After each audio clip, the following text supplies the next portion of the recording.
ओम शांति। बाबा कहते मीठे बच्चे, बाप आया है तुम बच्चों को स्वच्छ बुद्धि बनाने। जब स्वच्छ बनो तब तुम देवता बन सकेंगे। प्रश्न है, इस ड्रामा का बना बनाया प्लान कौन सा है जिससे बाप अर्थात परमात्मा भी छूट नहीं सकता? तो बाबा कहते हैं हर कल्प में बाप को अपने बच्चों के पास आना ही है। पतित दुखी बच्चों को सुखी बनाना ही है। यह ड्रामा का प्लान बना हुआ है। इस बंधन से बाप अर्थात परमात्मा भी नहीं छूट सकता है। प्रश्न है, पढ़ाने वाले बाप की मुख्य विशेषता क्या है? उत्तर है, वह बहुत निरअहंकारीपन, पतित दुनिया पतित तन में आते हैं। बाप इस समय तुम्हें स्वर्ग का मालिक बनाते, तुम फिर द्वापर में उनके लिए सोने का मंदिर बनाते हो। बाबा ने कहा, मैं तुम्हें स्वर्ग देता हूँ, स्वर्ग की बादशाही देता हूँ। और फिर जब द्वापर युग शुरू होता है तो सोमनाथ के अंदर बाबा कहते कि आप मेरी बहुत खातिरी करते हैं।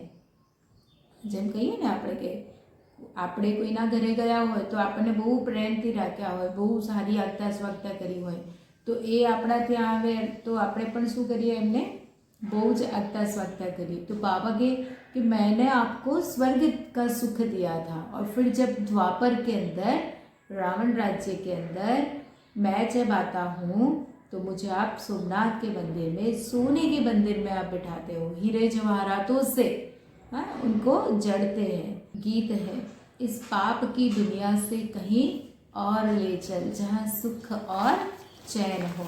माया का बहुत बड़ा पॉम्प है, पक्का है, इससे अपना मुंह मोड़ लेना है। सदा इसी खुशी में रोमांच खड़े हो कि हम तो अभी पुरुषोत्तम बन रहे हैं, भगवान हमें पढ़ाते हैं। आज दुनिया में हम देखते हैं कि माया का कितना भक्का है, मना आकर्षण कितना है। हमें उनसे मुंह मोड़ लेना है। मुंह मोड़ना अर्थात रहना तो उसी दुनिया में है, लेकिन मन बुद्धि उसमें लगानी नहीं है। दूसरी पॉइंट, विश्व का राज्य भाग्य लेने के लिए सिर्फ पवित्र बनना है। भगवान के इस कार्य में पवित्रता की ही तो नवीनता है। बाकी ज्ञान तो हर जगह सब हर कोई सुनाता है। तो बाबा कहते कि हमें पवित्र बनना है। जैसे बाप निरअहंकारी बन पतित दुनिया पतित तन में आते हैं, तो प्रजापिता ब्रह्मा बाबा वो भी तो कौन थे, गृहस्थी थे, तो उनके तन में भगवान शिव निराकार निरंजन ज्योतिर्बिंदु है, वो इनके तन में आते हैं। तो बाबा कहते हैं ऐसे हमें भी बाप समान निरअहंकारीपन सेवा करनी है। वरदान, एक के साथ सर्व रिश्ता निभाने वाले, सर्व किनारों से मुक्त, संपूर्ण फरिश्ता भव। जैसे कोई चीज़ बनाते हैं, जब वह बनकर तैयार हो जाती है तो किनारा छोड़ देती है। आप करके देखना, जब हम कोई मन આપણે જ્યારે કોઈ શીરો પણ બનાવીએ તો બની જાય એટલે શું થાય, એ ચોંટે નહીં, કિનારો એનો છોડી દે। तो ऐसे जितना हम संपन्न स्टेज के समीप आते जाएंगे उतना सर्व से किनारा होता जाएगा। ऑटोमेटिक हमारा मन बुद्धि उनमें लगेगा ही नहीं। हमारा मन बुद्धि जैसे एक सब कुछ करते हुए, कर्म करते हुए, घर संसार को संभालते हुए भी मन हमारा परमात्मा की ओर लगेगा। जब सब बंधनों से वृत्ति द्वारा किनारा हो जाए, अर्थात किसी में भी लगाव ना हो, तब संपूर्ण फरिश्ता बनेंगे। एक के साथ सर्व रिश्ते निभाना, यही ठिकाना है।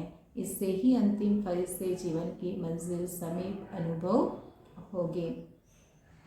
बुद्धि का भटकना बंद हो जाएगा। फरिश्ता अर्थात जिसका रिश्ता एक परमात्मा से। स्लोगन, स्नेह ऐसा चुंबक है जो ग्लानि करने वाले को भी समीप ले आता है। ओम शांति।